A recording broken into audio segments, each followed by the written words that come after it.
Morning students. तो आज बच्चों हम एक नया टॉपिक पढ़ेंगे।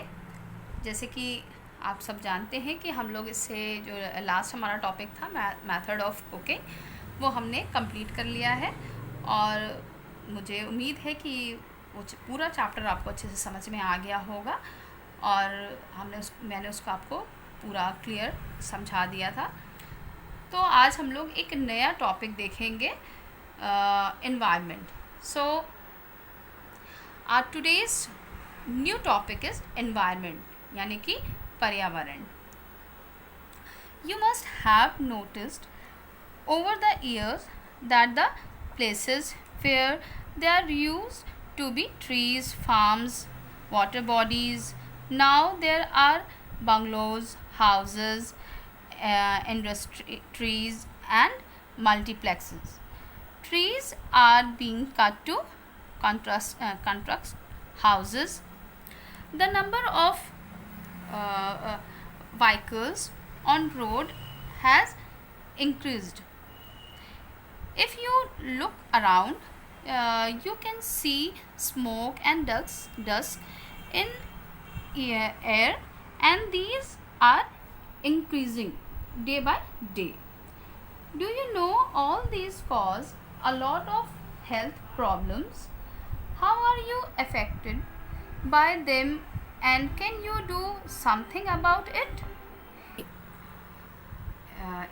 यानी कि वायु, जल, भूमि, वनस्पति, पेड़ पौधे, पशु, मानव, ये सब मिलाकर पर्यावरण बनता है। बच्चों हम जानते हैं कि जो एयर है, वायु, वाटर यानी कि जल, फिर ये पूरा जो भूमि है, ज़मीन है, अर्थ है, फिर वनस्पतियां हैं, पेड़ पौधे हैं और इंसान हैं, ये सारे चीज़ को मिलाकर ही पर्यावरण बनता है। प्रकृति में इन सब की मात्रा और इनकी रचना कुछ इस प्रकार से व्यवस्थित है कि पृथ्वी पर एक संतुलन में जीवन चलता रहे। ठीक है ना, मतलब कि यहाँ पर हर एक चीज़ जो मैंने अभी आपको बताया, उनका अलग अलग उनकी रचना की गई है और उनको इस तरह से व्यवस्थित किया गया है कि पृथ्वी पर उनका जो संतुलन है वो बना रहता है ना। जैसे कि वायु का क्या है, वो अपना एक व्यवस्थित उस पर है, उसको कर दिया गया है, वो अपना चलती है, वायु कभी रुकती है। हम लोग को चाहे जब पेड़, ऐसा नहीं है कि जब बहुत ज़्यादा पेड़ हिल रहा है, वह पत्तियां हिलते दिखाई दे रही हैं, पेड़ हिलते दिखाई दे रहे हैं, तभी हम ये नहीं कह सकते हैं कि हवा तभी चल रही है, तभी वायु चल रही है, हम ये नहीं कह सकते हैं ना। चाहे पेड़ नहीं मिल रहा है मगर उस वक़्त भी वायु जो है वो अपना जो काम है वो कर रही है, वायु जो है अब चल रही है। क्योंकि अगर हवा न चले, अगर वायु नहीं होती तो हम सांस ले पाते, हम जीवित रह पाते नहीं ना। जब हम कभी देखो ऐसे कोई ऐसी जगह जाते हैं जहाँ पर ठीक तरह से वायु नहीं आ पाती है या एयर की थोड़ी प्रॉब्लम होती है, तो हमको देखो सांस लेने में हमको क्या होने लगता है, प्रॉब्लम होने लगती है ना, हमारी सांस जो है वो थोड़ा प्रॉब्लम होने लगती है ना, लेने में हमें सांस प्रॉब्लम होने लगती।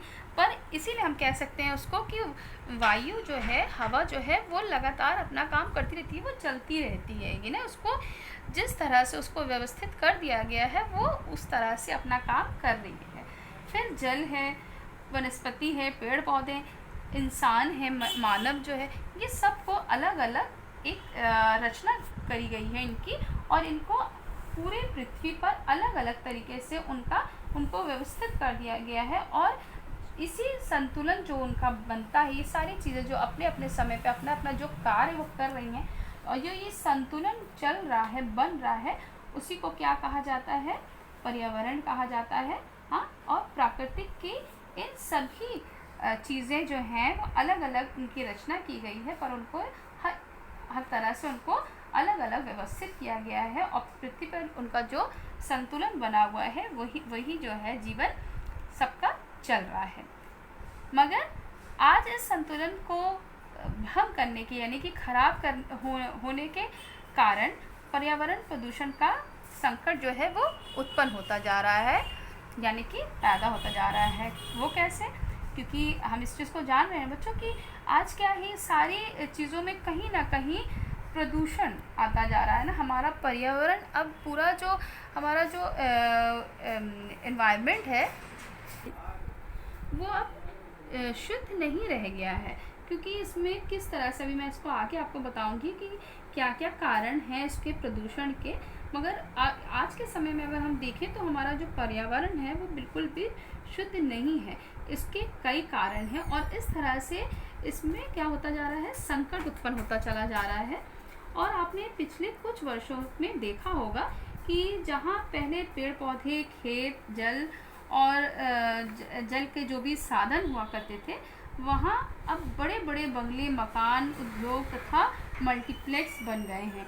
देखा होगा ना आपने बच्चों कि जब हम लोग क्या देखते थे, पहले हम लोग देखते थे कि हर जगह पेड़ पौधे एकदम भरे रहते थे, हर जगह पेड़ ही पेड़ होते थे, ज़्यादा घर मकान नहीं होते थे।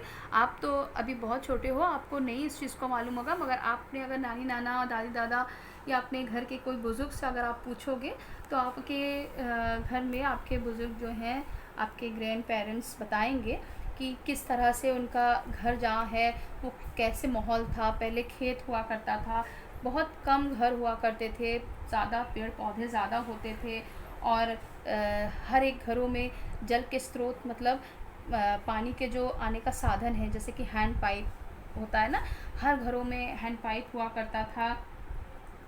इस तरह से पहले के समय में हुआ करता था। मगर आज के समय में आप वो चीज़ नहीं देख रहे हो, बिल्कुल बदल गया है ना।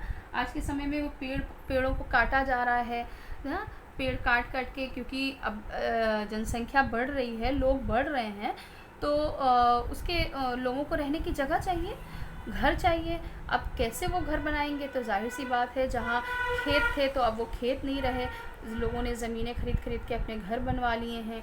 पेड़ों को कटवा के, जंगलों में पेड़ थे, घर और घर के आसपास जो बहुत पेड़ पौधे थे, पेड़ बड़े बड़े थे, उनको कटवा कर अब क्या कर दिया गया, बड़े बड़े बंगले बन गए हैं, मकान बन गए हैं। आपने देखा होगा ज़्यादा से ज़्यादा हर एक मोहल्ले में ये कॉम्प्लेक्स बन गए हैं, कहीं मॉल्स बन गए हैं, हाँ, मल्टीप्लेक्स, ये सारे जो हैं ये बनते चले जा रहे हैं। और अब क्या हो रहा है, ये जो पहले का जो समय था वो अब एकदम बदलता जा रहा है। मकानों के निर्माण के लिए पेड़ों को काटा जा रहा है। फिर उसके बाद सड़क पर वाहनों की संख्या भी काफ़ी बढ़ती जा रही है। आपने देखा है ना, पहले के समय में बहुत जिस तरह से पॉपुलेशन कम थी तो लोग भी उतने कम थे और बहुत कम गाड़ियाँ चलती थी। पहले लोग ज़्यादा से ज़्यादा साइकिल का इस्तेमाल करते थे, रिक्शा का इस्तेमाल, रिक्शे से जाते थे, रिक्शे से आने जाने का साधन रहता था। लोग साइकिल से चलाया करते थे, साइकिल यूज़ करते थे। पर आज के समय में जिस तरह का आजकल दौर चल रहा है, एक तो लोगों के पास समय बहुत कम होता हैगा, क्योंकि बहुत दौड़ भाग वाली ज़िंदगी हो गई है और सबको बाहर का भी काम देखना होता है, जॉब भी सारे ज़्यादातर घर में, चाहे मम्मी हो चाहे पापा हो, जॉब करते हैं, तो उनके पास समय भी कम होता है, क्योंकि उनको बाहर के साथ साथ उनको घर का भी सब देखना होता है काम। तो काम बढ़ रहा है और लोगों के पास समय अब कम है, जिसकी वजह से क्या हो रहा है, अब लोग ज़्यादा से ज़्यादा रिक्शे और साइकिल इस सब का इस्तेमाल अब कम करते हैं। क्योंकि रिक्शे और साइकिल में क्या होता था, आप जानते हैं कि ये बहुत मतलब थोड़ा धीमे चलती है ना। अगर हम कंपेयर करें गाड़ी की, बस की, कार की या स्कूटीज़ की, सबके हम अगर कंपैरिजन करते हैं तो ये सब चीज़ें बहुत, जो हमारा ये व्हीकल्स है, ये बहुत तेज़ी से चलती हैं ना। और उसके तुलना में अगर हम रिक्शा देखें, साइकिल देखें, तो ये बहुत धीमी चलती है। तो आज के इतने फास्ट टाइम है और इतना तेज़ी से समय चल रहा है, तो लोग क्या करते हैं, उसका इस्तेमाल ज़्यादा करने लगे। तो जब इसका इस्तेमाल ज़्यादा होने लगा है, सड़कों पर वाहनों का जब काफ़ी संख्या में जो है वो इस्तेमाल होने लगा है, और इससे क्या हो रहा है, प्रदूषण बढ़ रहा है ना कहीं अगर ये चीज़ हो रहा है तो इससे नुकसान भी हो रहा है। इसको मैं आपको आगे बताऊंगी कि किस तरह से प्रदूषण बढ़ रहा है या किस किस तरह के प्रदूषण है, ये मैं आपको बताऊंगी।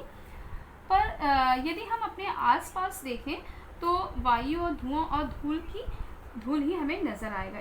अगर इस तरह से बच्चों जब हम अपने आसपास के एनवायरनमेंट को, अपने पर्यावरण को देखते हैं तो हम क्या पाते हैं कि हमें हर जगह गाड़ियों से निकलने वाले धुएं, देखा होगा ना, अगर दिखते भी नहीं है मगर हमें स्मेल सी आ जाती है ना कि बहुत मतलब अच्छा महक नहीं आती है ना, स्मेल अच्छी नहीं आती है।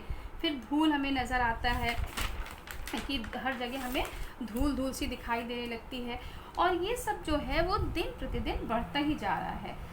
अब इसमें क्या बताया गया है कि क्या आप जानते हैं कि इन सभी के कारण स्वास्थ्य संबंधित समस्या जन्म लेती जा रही है। ये चीज़ हम सब बहुत अच्छे से जानते हैं कि लॉट्स ऑफ हेल्थ प्रॉब्लम, ये सारी चीज़ों के वजह से हमें क्या हो रहा है, हमारे स्वास्थ्य संबंधित बीमारियां, समस्याएं जो हैं वो उत्पन्न होती चली जा रही हैं।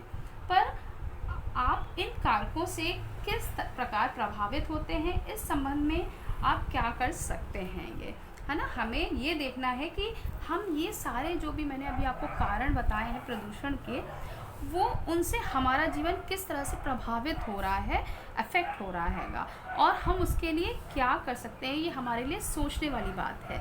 तो आज बच्चों मैं आपको इसी क्वेश्चन के साथ यहाँ ख़त्म करूँगी कि हम लोग इसके लिए अपने अच्छे एनवायरनमेंट के लिए, अपने अच्छे पर्यावरण के लिए, और ये जो प्रॉब्लम्स हमें दे रहे हैं, ये अफेक्ट कर रहे हैं, इनके लिए हम क्या कर सकते हैं, तो हम ये सोचेंगे और इसके बाद मैं इसके आगे का पॉइंट लेकर कल आपके सामने आऊँगी। सो आज के लिए बच्चों इतना ही। Thank you so much. Have a nice day.